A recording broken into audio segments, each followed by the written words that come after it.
Alrighty,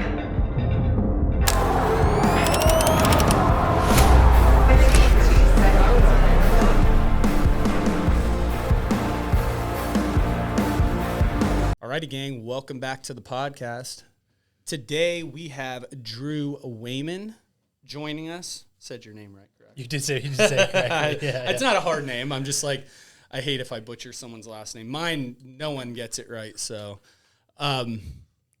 Drew's been a physical therapist here for a little while, and we're bringing him on for two things. One, I just want to get to know him a little bit better, and then the second one, we have a prehab challenge leading into the open, which we'll dive into at the end. But, you know, before we get into that, I really want to get to kind of know your story where Drew came on my radar back, I believe it was in 2018. Was that your first regionals? Yeah. So I haven't even told you this story. No. So, I mean, you lived it, so it's not a story that like you need to be told.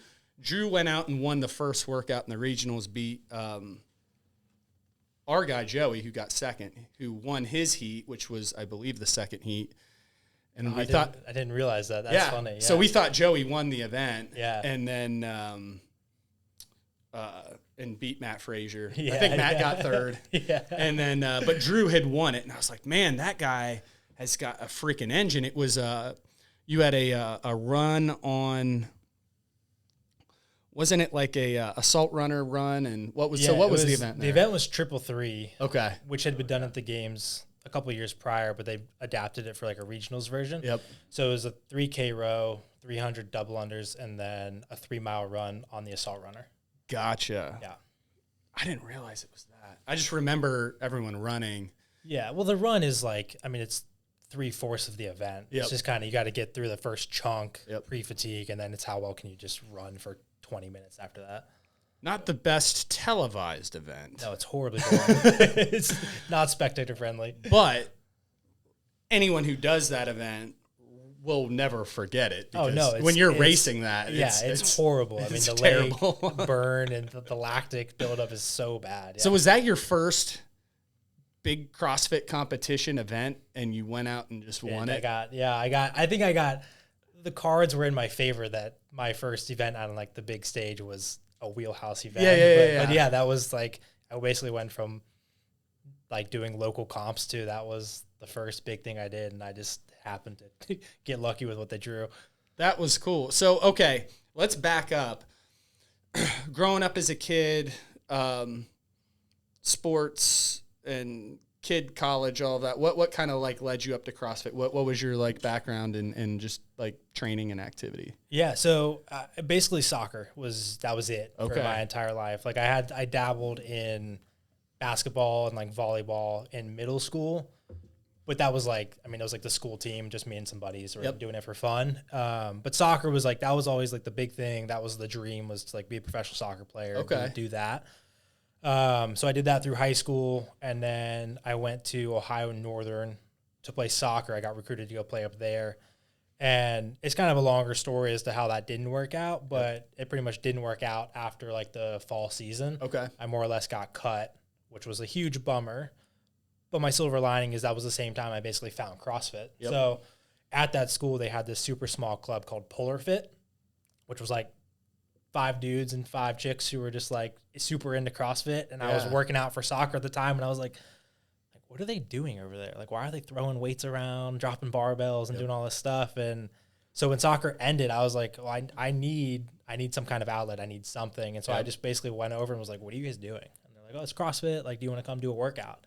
And that was basically, the rest is history from there. But we did my first workout. I got completely smoked by a couple of people that I didn't think I should get beat by, because I was like, I'm a college soccer player, I should be pretty fit. And I think it was like burpees and dumbbell snatches, and I just folded in like 5 minutes. And so I was like, all right, cool, like I'm hooked on this thing. And so I joined that club at Ohio Northern. I actually only finished out that year there because I don't know if you're familiar with that area, but there's not a whole lot out there. Outside, and so I was like, I'm here to play soccer. If I'm not doing that, I'm not going to hang out here. I'm not just hanging out in the cornfield. So I actually had transferred to University of Cincinnati that next year. And again, it was like hooked on CrossFit. So I was looking for a place to do CrossFit. There was nothing really like close to campus. So I had met another guy at the rec center basically who was into CrossFit at the time. And we started like the university's CrossFit club. Oh, cool.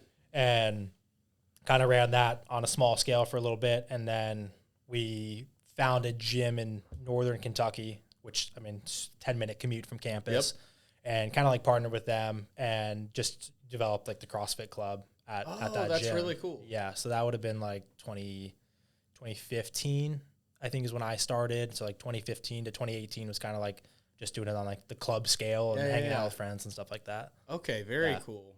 That's how I think that's the story of a lot of CrossFit competitors. Yeah. Like your exact story, like in a slightly different way. Sure.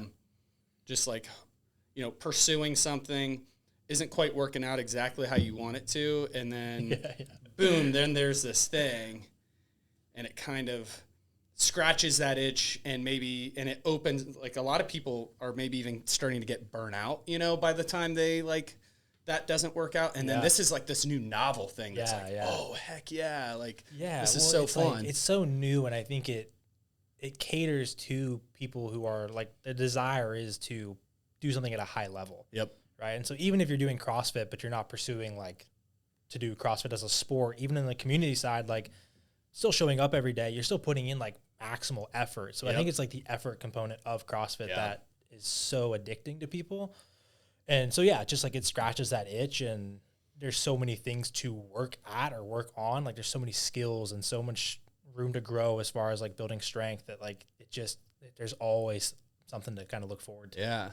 Well, so talk us through a little bit about your like competitive CrossFit career, because I remember, you know, and you weren't around here, but I do remember I was really into the games and all of the competitive stuff, particularly when our gym was really going out and doing all of that through, I don't know. I mean, we still do it, but like I was personally coaching the team up through like 2016, 17. But I remember even after that, like starting to hear your name come up, maybe like comp. Were you like doing stuff with Comp Train? I don't think I was not like technically like a Comp Train athlete, but I was one of the better athletes that followed Comp Train. I just remember like your name in that circle and in different places, and then you were going out to, were you doing like the sanctional type things? Yeah. Those? Okay. Yeah. Okay. Yeah, I ran the gamut on those big time. Okay. So 2018 was when I made it kind of to that level. So regionals was the last year of regionals. They then canceled it and it turned into sanctionals. So I did sanctionals from like 19 to, 21 maybe was when like that phase. And so during that time I did so many of them. Like I did Wadapalooza, like Strength and Depth, Mayhem Classic when that was one, Filthy 150 over in Ireland was one. So basically all of them. Like it was every 2 or 3 months I was going to one of those things to try and make it to the games. And we were sending teams to some of those. Like Iceland had stuff. Yeah, we sent a team over to Europe and So, and it was cool. It was really cool. I mean, it was like a completely unsustainable season from an athlete perspective, because you would compete, you'd come back, you'd like deload for a week or two, and then it was ramp right back up for like another competition. It was like doing regionals over and over and over again. Over and over. Yeah. It was again, like the travel and everything. And trying to kind of find maybe a little bit more obscure one, because you had to like more or less win some of them to get through, right? Yes. And so that wasn't like getting top 5, right? And that's kind of like, that was the bane of my existence. So like the way it worked was the Open happened early in that season.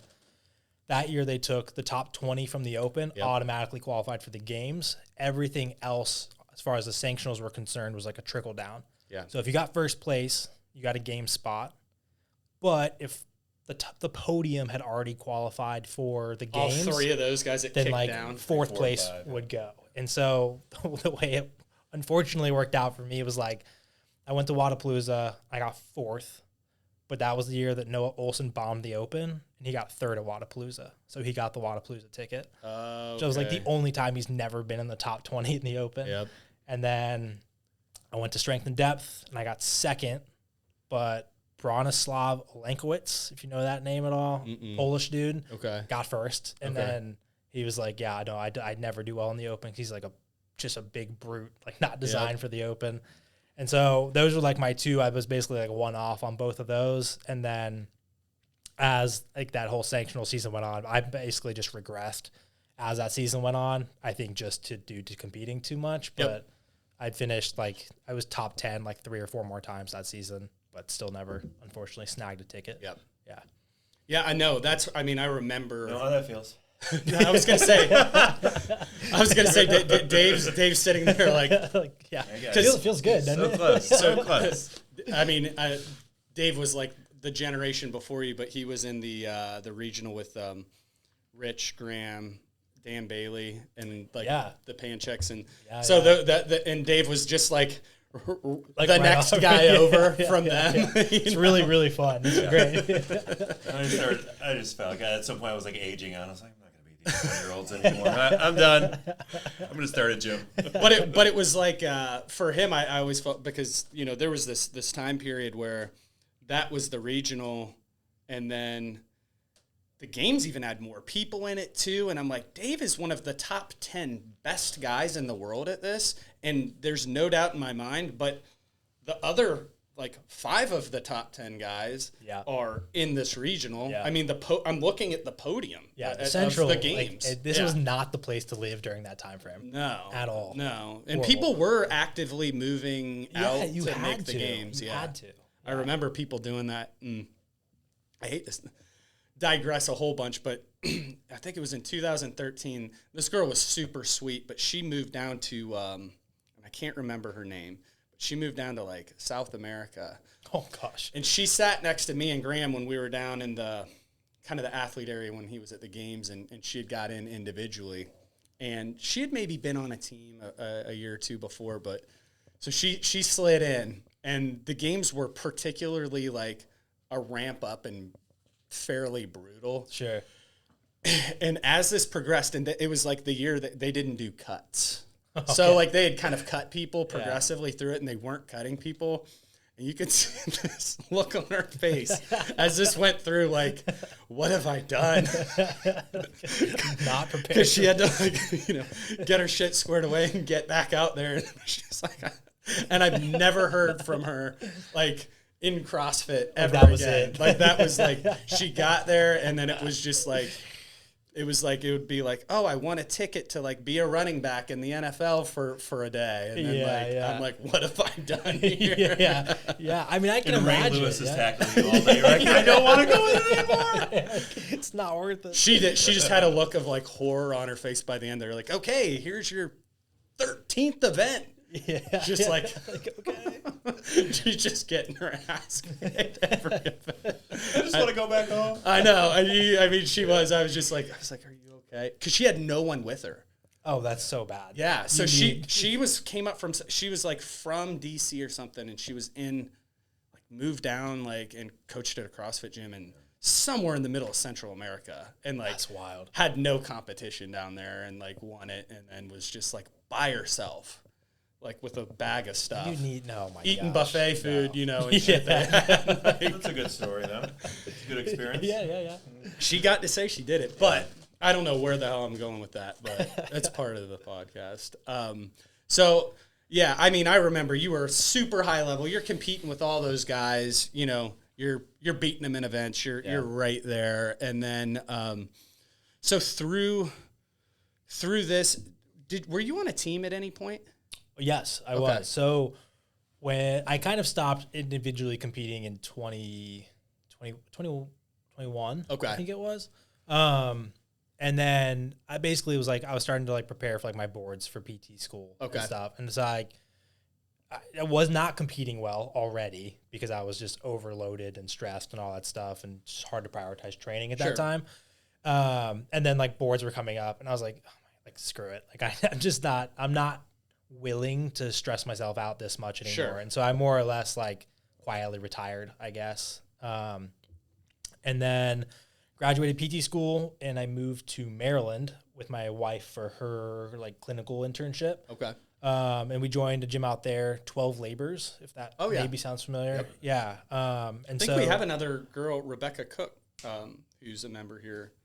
Oh, really? It was from there. Oh, yeah. that's cool. I'll have to. But she was in Dubai, so you might have missed her. Yeah. But she was, I think, on their team back in 14 or cool. so. Yeah. She's here. I'll have to connect with her. That'd be really cool. Yep. But yeah, so like I went out there. I was like, I'm done, whatever. And then we kind of had this really cool like scenario where like 12 Labors like had a team they were fielding. They were like gung ho going to the games, like we're doing this thing. Yep. And then there was like me. I was like, I'm done. I'm washed up. I'm not doing this anymore. My wife, who had never competed before, but she's still like ridiculously fit. Yep.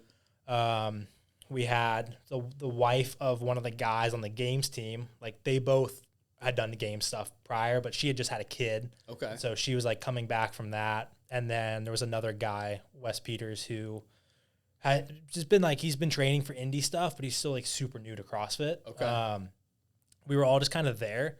And Wes was basically like, why don't we just like see what happens? Like, I don't know. He's like, I know you're not training and I know you're not fit. I know Carly's never competed. Eric is coming back from having a baby, but like, what if we just do it? And we're like, all right, like, cool. Let's just see what happens. And we all got as fit as we needed to in like 2 months, basically, and barely punched our ticket through the open and then barely punched our ticket through quarterfinals. But we ended up making it to semifinals like as a team, which was really cool. That's awesome. It was really, really cool. Yeah. That was the most like community feeling that I've personally had in CrossFit, because it was just like a group of people coming together who were not planning on doing this thing, but like I think we really made it through because like we just came together basically as like a family of like, hey, like we're just gonna rely on each other to kind of like do this thing and get through this and just see what happens. And it was a really cool experience. That's awesome. Team, yeah. We've always been. I've always kind of built our competition programs and things around fielding teams and that community aspect of it. I mean, it's good for the gym, but it's good for the people too. So it's it's really fun, and it's cool to like get everyone together and train together, and they all like sharpen each other, and it's a little more sustainable for some too. Like if you've done the individual, you know how like much pressure that is. It's pressure, it's stress, it's just hard to get yourself to go in and do these terrible things by yourself every day, like multiple times a day. It's so hard. But if you have people around you. I remember Joey doing some sort of like burpee box jump over interval workout where it was just that. Like, like, I don't know, 90 seconds on, 90 seconds off, trying to check a box and like get a certain amount of reps. And like snot flying out of his nose in a cold gym by himself. And I'm like, oh. Yeah, it's horrible. Yeah. But that's like literally, that's what it takes. That's what you've got to do. Great description of like that. If you picture that workout, it's like doing things like that over and over and over again by yourself. Because you have to be it's like a different level of like physically dominant to compete at that like, it's not the top 1%. It's like the top 1% of that 1%. Oh yeah. So I've run the numbers. It's like literally like 0.00001. Yeah, it's a tight funnel. Like it is in like the hundreds of thousandths of a percentage. Yeah. It's crazy. You got to be good. You got to be really good, and I genuinely think there is a bit of luck involved. 100%. Just the way the events fall and things like that. So it's like, be fit. Make sure you have as minimal weaknesses as possible, because if that one thing pops up, you're probably not going, because everyone else is fit too. Yep. All right, Drew, thanks for sharing that. I'd like to dive into some more of that at some point, or even just have you on when maybe with Drake too, when we dive into like some of the game stuff, just because you've been into it. Like, he geeks out every time he's in the office, he's watching like Savon and those guys, they have like podcasts, and I've kind of gotten a little bit away from it, and I like it, but other things have kind of taken it. But like you're close enough to the fire, and we're in this kind of modern era where it'd be good to get your take, because you were right in on all of that. That'd be awesome. Coming into the 2025 season, the Open's coming up, so we'll start running that March 1st on Saturday. So we run them on Saturdays. We have times throughout the week that you can do them, but Saturday's our big day. We kind of run it like a big competition. Awesome. So you haven't been here through an open season, have you? No, this will be first one. Yeah. It's fun. So that's kind of where we like, gyms will have like local comps, and we are actually going to plan on doing one in May maybe, but this is what we've always put our eggs into that basket and do a big open day. Thing that has actually... a good segue is that stifled me a little bit last year, and it has. I think I've done 9 or 10 of the 15 opens, and then I've kind of limped in with an injury that's kept me from doing a few of them.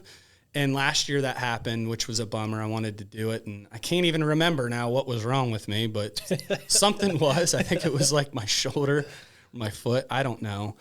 But you guys, or maybe you specifically, have developed a prehab program leading into the open to help people prevent getting hurt going into the open, which as soon as I heard that lit like a huge light bulb up in me, because I'm like, ooh, I want to do it this year, and I don't want to get hurt, leading into it. So, so I developed a program. So like the challenge is, the way my company with affiliate, we're basically partnering together to kind of put on this challenge. So the prehab program is it's kind of exactly what it sounds like. It's a select grouping of exercises that are based off of individual body parts. Okay. That are designed to basically make the joints as healthy as they can be as you like kind of lead into the open. So the way it's kind of set up is there are 6 different body parts.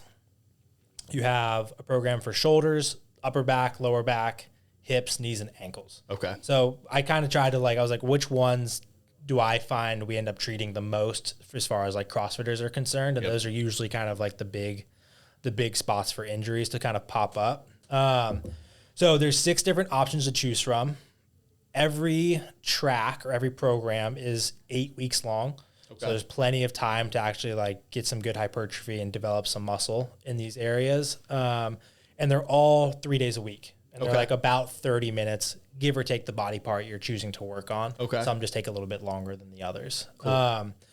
And so like the reason I kind of I developed this program is because at least in the years when I was competing, we had our ROM WODs, our Go WODs. And those things, I think that they're fantastic because they're super easy to access. They walk you through everything you got to do. They're almost all just purely mobility focused. Sure. Which is great. And those things will get you prepared for a workout or get you cooled down from a workout really well. But I think what they lack is the actual development of the body. So there's nothing in there where you're actually loading tissue or strengthening full range of motion. Yep. Which are the things that are going to prevent injury in the short term, but in the long term, make your body healthier and feel better. Yeah. And so I was just trying to figure out where can I basically contribute the most? And that was kind of the hole that I see in the fitness space right now is that there's no just super easy access program for people where they can just pop in, okay, my knee has been bothering me. What can I do over the next couple of weeks to fix it and make sure this doesn't come back? Yep. And so I wrote out basically 6 programs that people can follow really easy. So do you pick a body part or is it a daily workout where you do all of it, or how does it work? So you basically pick a body part. So when you download the program, you basically, there's a pull down tab with all 6 different body parts. Okay. And if the knee is the focus that you're focusing on, you'll basically just click on the knee and you can do all the stuff associated with the knee. Gotcha. But the subscription to the program gives you access to everything. So at any point, you can just click the pull down tab, choose a different body part. So if you have if you have a couple things, my knee and my shoulder are bothering me, I'll do both of those for sure. Okay. Yeah, 100%. Gotcha. Yeah, and that's what I wanted to do is just basically give people everything. Yep. Because I know how I am. Most CrossFitters are. There's multiple things that hurt all the time. Right? Oh yeah. So. Yep. Yeah, and so you can follow things concurrently, as long as you make the time to do so. Yeah, just go in and just follow the programming, follow the tracks. There's videos for every single exercise in there. It's really easy to follow along. I was just the way I'm programming some of our all levels training right now. at least one day a week we're doing like a big Olympic weightlifting focus, but the 2 days we'll do slow strength, like as part of the workout. I put a tempo on it to kind of like help people and their muscles like learn how to put the brakes on it and then develop like strength through the whole range of motion. But again, it's like with one big movement, it's not working small. We don't have time to do all that type of stuff that you're talking about. Totally.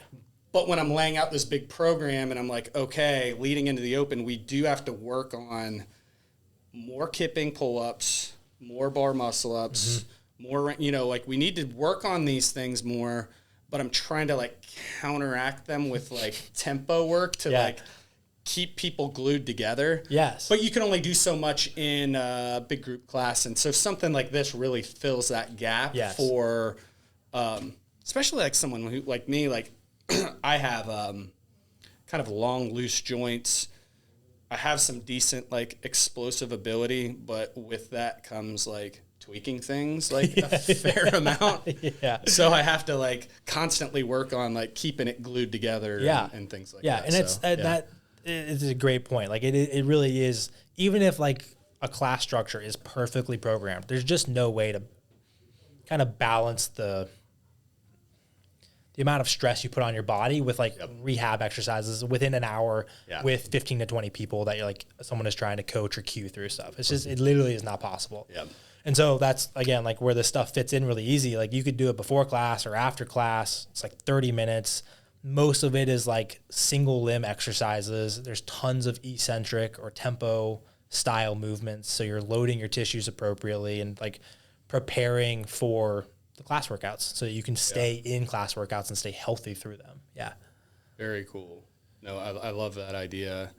And to your point where I really enjoyed Ramwad, it was almost like I did it back, in that kind of 2017, 18 era a lot. And it was a great way to kind of relax and get some mobility. And I remember, just being able to sit with, my ass touching the ground in a squat really well. The problem was I was real lax there. And then I remember like hurting my hip on a huge squat clean. Like I had all this range of motion, but I didn't own the position with strength. Yeah. So I think that's a beautiful way to put it. Yeah. Like you have to own it. Like you have to be strong there. Like you can teach your body to open up and be limber and loose, but like then what happens when you go under a heavy squat clean? Like you don't want to be limber and loose like at all. You want the exact opposite. So like while stretching and all that stuff is so important and it's useful in the right circumstances, a lot of the times it's like if you could just get stronger in those end ranges, you're gonna feel and be so much better off. Have you seen our coach Jack, his mobility in certain it's things? Ridiculous. And it's because he has so much, he owns those positions with strength. Yes. He doesn't stretch. No, I have actually never seen him stretch. I haven't either. Yeah. Because I would look at him like almost doing the splits and like doing like, Cossack squats and things. And I'm like, I've never seen him stretching, but the way he gets into these positions, it's owning it like you're saying. Like it's because his body doesn't tighten up because it's not afraid of these spots because he's strong. He's a big dude to be doing to be moving like that. And he doesn't I don't see him wear lifters or knee wraps or anything. He's just mobile and strong as heck. Yeah. But that's exactly what it sounds like we're looking to do with something like 100%. Yeah, definitely. So how do we sign up for that? How do we figure that out? So it's super easy. You can go to the links in my bio or affiliates bio. Okay. You'll see it listed there just as prehab program. Cool. I was just going to say, I'll put something in our newsletter. Yeah, that'd be great. I'll send you the link for that. Cool. But literally it's $12 a month. It's just like a recurring subscription basically. Sweet. So you can run through your 8 weeks on one track. You can basically just jump ship to something else if something else is flared up. Cool. If you feel like you just really like having that 8-week cycle of things to work on, you can basically just restart your 8 weeks. But it's just like a recurring subscription to stay having an active membership to all these resources. Very cool. Very cool. I love that. I like that idea. It fills that gap well. And I don't know of anything else out there particularly like that especially at that price point. I know there's I think there's a company called Active Life that is sort of bridges the gap. It's kind of like half PT, half training, and almost like what you were saying, like you like training so much you wanted to get into physical therapy almost to like completely wrap your head around, like, you know, because there is it does all work in together. Like there's, you know, you're training to get, you know, a stimulus to get stronger, and then there's like an injury, and then there's a lot of gray area between that. Yeah, there's a ton of gray area. Yeah, and yeah, that's a great point. Like that is why I wanted to get into PT, because it was like I knew that I wanted to work like in the fitness realm, and I didn't know exactly what I wanted to do or what hole I was going to fill there. But I was like, I know if I go to PT school, I'm going to have like, I'm going to start from like the baseline up to like the high level athletes. And I'm going to have all the information I need to like just meet anyone where they're at along that spectrum of possibility, from like just had a surgery to like going to the CrossFit Games. Like I can create some kind of program for them or coaching for them that's going to improve whatever they want to work on. I love that. Yeah. In another life, I might have gone that direction. I don't think I have time now, but probably not. But I'm really intrigued by it, and I'm always like, I understand you guys got to get doctorates, right? You do now, yeah. I think it was like 2008 that they changed that to you have to get a doctorate. Yeah, that's a commitment. It's a lot. I had partially looked into like going back like a few years ago, and I was like, not that it's impossible, but like like I don't have any of the prerequisites. It's a long time later in life to go back to school full time. That's like you're not working anymore. It's a loss of income. Like it's quite an investment. I was like, what if I get out and I kind of don't like it? Yeah, it just was totally. Yeah, and I mean this could be kind of derailing a little bit, but like I really feel like unless you're going into a very specific specialty, it's probably not worth it for most people. I've heard that before. Because I've heard that before. It costs a lot of money and it's a lot of time. Like it's a huge investment to go to PT school. And if you come out and you're just like a run-of-the-mill PT, like you truthfully you're not making like it's not enough money to like compensate for everything that went into it. I understand. Yeah, that makes sense. I had a guy who the PTA programs are much less intensive. Yeah, very abbreviated. Yeah. There's my dad. Oh, we'll be right. We'll be done here in a minute. Yeah. One of the best, I would say, PTs I ever had was a PTA at OU when I went there, and I like broke my ankle, and he just had probably 12 years of experience. Yeah. So, I mean, once you get under the gun, you know, for a while, like you figure it out. For sure. But he just hadn't had the training background into it, but he was excellent. And what he was saying, and then later what I heard from, if someone just wants to like generally be a working PT, that's not a bad direction to go to. Like just being a PTA. Yes, totally. Yeah, totally. Like if you want to, you might not be writing or you might actually be writing the programs, and then you just show it and they're like, yeah, I mean, that is essentially what happens. Yeah. I mean, most PTAs, they can do exactly what they need to do. The differentiating line is like, they can't do evaluations and they can't like diagnose anything. Yeah.